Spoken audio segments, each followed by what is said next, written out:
May 14, 2012. 0900 hours. A quiet residential sector in Trois-Rivières, Quebec. A silver sedan pulls into a driveway. The driver exits, moving with the casual confidence of a man who has normalized extreme risk. In his trunk sits a cardboard box containing exactly $1 million in counterfeit $20 bills. He is here to execute a handover he has performed dozens of times. But today, the operational environment has changed. The bungalow he approaches is not a safe house, it is a kill box. 12 federal agents are concealed inside. The perimeter is compromised. The moment the target opens the box to display the merchandise, the air detonates. Flashbang grenades blind the room. Officers in tactical gear swarm from multiple vectors. Before his eyes can adjust to the light, his face is pressed into the floorboards, wrists zip-tied. The suspect is Frank Bourassa. The charge, counterfeiting at an industrial scale. The prognosis from the Secret Service agent standing over him is grim. 60 years in a supermax facility.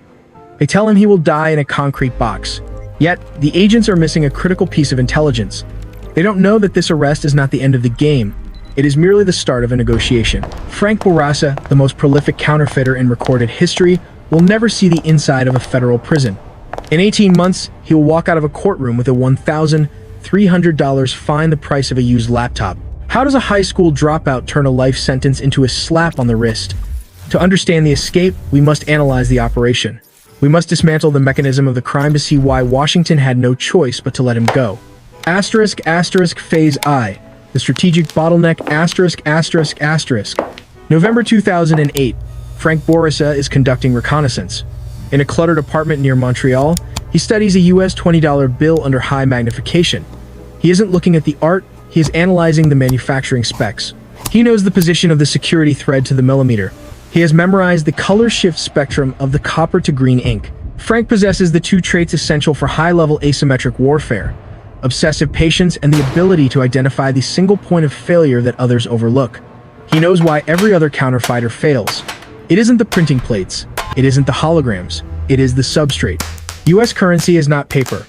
It is a fabric, a classified blend of 75% cotton and 25% linen. It is manufactured by exactly one entity, Crane Currency in Dalton, Massachusetts. The facility is a fortress, guarded by federal agents, with supply lines tracked by satellite. If you print on commercial paper, you fail immediately. The tactile signature is wrong. A gas station clerk will catch a fake by touch alone. Most criminals try to replicate the paper chemically. They fail. Frank asks a different tactical question. Why replicate it when you can acquire it? The United States does not have a monopoly on cotton linen technology. Central banks across Europe use similar substrates. If Frank can infiltrate the supply chain by posing as a legitimate corporate entity, he can bypass the technical barrier entirely. He initiates a social engineering campaign. He creates a cover identity, Jackson Maxwell, procurement director for Keystone Investments. He builds a corporate website, registers a London callback number, and fabricates letterhead. His narrative is precise. Keystone is issuing high-security corporate bonds and requires premium rag paper with embedded anti-counterfeit features. He targets European mills. The first 23 contacts result in rejection. They sense the deception, but Frank adapts. On February 3, 2009, he makes contact with Artos, a specialty mill in Switzerland. They accept the cover story. Frank begins a slow, methodical extraction of resources. He doesn't order everything at once. That would trigger compliance algorithms. He feeds them specifications incrementally. First, the 75/25 cotton linen blend. Then, the chemical treatment to defeat iodine detector pens. Finally, the critical component, a polymer security thread woven into the fabric, micro-printed with USA 20. He claims it stands for the bond denomination. Artis agrees. Frank wires the funds through a labyrinth of shell companies to obscure the origin. By September 2009, the trap is set. He orders enough paper to print $250 million. The cost is $50,000, his entire life savings. ****. Phase 2. The choke point ****. November 2009. The shipment leaves Switzerland. 5 pallets, destination, Montreal. This is the moment of maximum vulnerability. The container must pass through Canadian customs, a choke point where Frank has zero control. December 7th. The port of Montreal. Frank is positioned in a parking structure 300 meters from the docks, monitoring the site with binoculars. His future is locked inside a metal container labeled Specialty Paper Products. The tension is absolute. Customs inspectors do not need a warrant. They operate on random selection algorithms. If an officer breaks the seal and touches a single sheet, the game is over. They will feel the currency texture. They will hold it to the light and see the watermark of Andrew Jackson. Frank has a team running counter-surveillance. They have mapped patrol patterns and established 3 escape vectors. But these are desperate measures.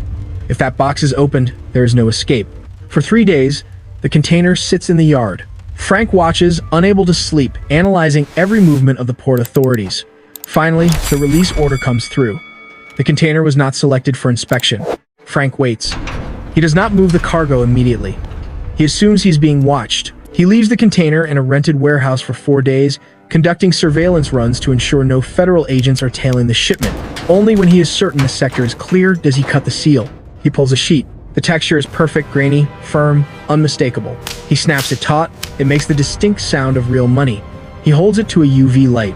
The security thread glows. A legitimate Swiss mill has just manufactured the raw material for the largest attack on the US dollar in history. Phase 3, industrial production, Having the paper is useless without the capacity to print. Frank is not interested in small batch forgery. He intends to print money faster than the government can seize it. This requires industrial infrastructure. January 2010. Frank acquires a remote farm outside Trois-Rivières. It is an ideal black site, isolated, shielded from neighbors, invisible to casual observation. He transforms the barn into a high-security printing facility. The centerpiece is a 4-color Heidelberg offset press. It weighs 6 tons and costs $125,000. This is the same equipment used by legitimate government mints. To operate it, he recruits a master printer from the criminal underworld, a technician capable of managing ink density and plate alignment to the micron. They source ink from 3 continents to replicate the exact gray green of the Bureau of Engraving and Printing. They install industrial dryers and UV curing stations. The total investment hits $300,000. The initial production runs are catastrophic. The color calibration is off. The registration is misaligned. For 3 months, they burn thousands of sheets. The psychological pressure is crushing. Every day of operation increases the thermal signature of the crime. Then, in April 2010, they achieve a lock. The Heidelberg spits out a perfect note. The watermark, the color-shifting ink, the micro-printing, it is indistinguishable from a Federal Reserve note. By late 2010, the barn is full. 47 wooden crates stacked floor to ceiling. Total face value, $250 million.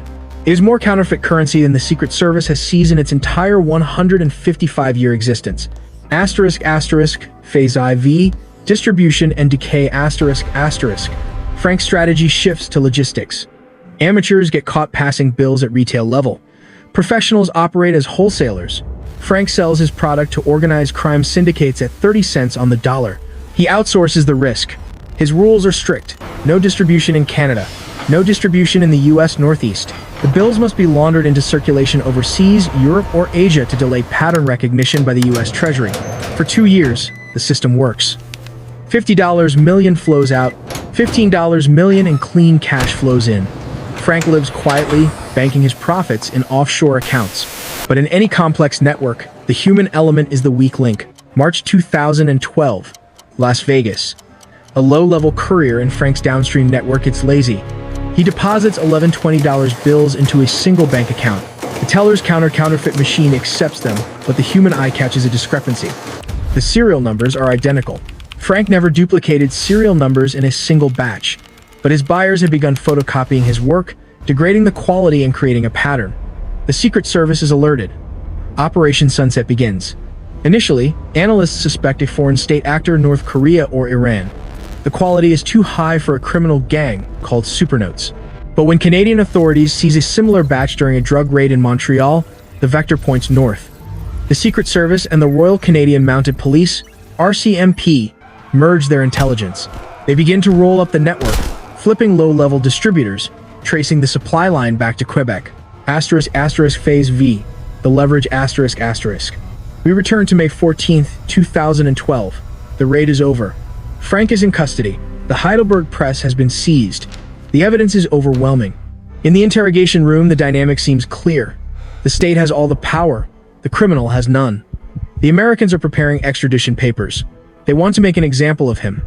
But Frank stays silent. He is calculating the one variable the agents have missed. They found the press. They found $1 million in finished bills. But where is the other $200 million? Frank knows that $200 million in perfect supernotes represents a strategic threat to the national security of the United States. If he goes to prison for 60 years, that money does not vanish. His associates will access the stash. They will dump it onto the global market at fire sale prices. The flood of undetectable fakes would destabilize confidence in the currency. Frank drafts a proposal. It is audacious, bordering on insanity. He offers a trade. He will surrender the location of the $200 million and the printing plates. In exchange, he demands full immunity from U.S. prosecution and a minimal sentence in Canada. His lawyer calls him delusional. The U.S. government does not negotiate with counterfeiters. Frank's response is chillingly logical. They have never dealt with a counterfeiter who can crash their currency from a jail cell. Phase V. The Endgame December 2013. The negotiation table. The U.S. attorney laughs at the offer. He lectures Frank on federal sentencing guidelines. Frank counters with a simple reality check. He explains that the bills are hidden in a location known only to him. If he is extradited, the location dies with him. Within months, those bills will surface in Tokyo, London, and New York. The cost of finding them later will be billions in economic damage. The laughter stops. The logic holds. The government is forced to conduct a cost-benefit analysis. Punishing one man is less important than securing the integrity of the financial system. January 2014. The deal is signed. The terms are unprecedented. Frank pleads guilty to a minor charge. He pays a $1,300 fine. The U.S. withdraws the extradition request. On January 31st, a convoy of unmarked police vehicles escorts Frank to a snowy lot off Highway 40. He points to a rusted box truck behind an abandoned motel. Agents cut the lock. Inside, stacked floor to ceiling, are the missing millions. It is the largest recovery of counterfeit currency in history. Frank stands by his lawyer's car, arms crossed, watching the agents work. He is a free man. Conclusion. The Frank Bourassa case is not just a crime story. It is a study in system vulnerabilities. He didn't just counterfeit money. He counterfeited the authority of the state. He exploited the physical nature of currency, the blind spots in customs enforcement, and the risk aversion of the federal government. Frank walked away because he understood that in the modern world, leverage is more powerful than law. The U.S. Treasury has since redesigned the $20 bill, adding security features specifically engineered to prevent a recurrence of his methods. Today, Frank lives openly in Quebec. He works as a security consultant, advising governments on how to stop people like him. The irony is total. The man who printed $250 million now sells the story of how he did it, but a shadow remains. Intelligence estimates suggest that up to $50 million of Frank's initial production was never recovered. Those bills are still out there, circulating in the global economy, passing from hand to hand, perfect ghosts in the machine, undetected and undetectable.